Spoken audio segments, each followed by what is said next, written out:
Hola, I'm Senora Torres. I am the second and third grade Spanish teacher, the world language teacher. My name is Marissa Coulahan. The students call me Senora Coulahan, and I teach 4th and 5th grade Spanish here in Harrison.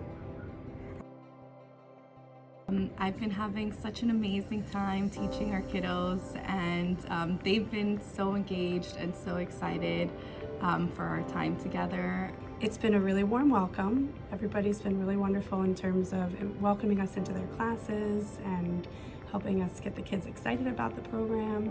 And every time we leave, the kids are disappointed that we're leaving, but then we get to tell them we're coming back.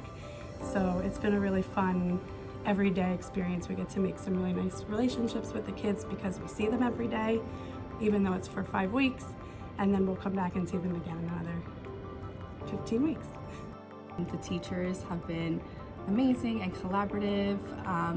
They help me model, they participate in the lessons as well, which the kids really enjoy, seeing another language learner in the process.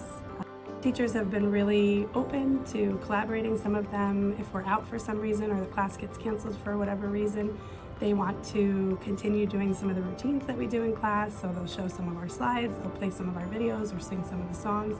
So they've been really great about collaborating and continuing the enthusiasm and the momentum that we have built for the program. They've been so helpful with each other as well, helping each other when if I'm saying something that maybe another student doesn't understand, then they use each other as a resource, which is really sweet to see, and it's definitely building empathy in the classroom as well.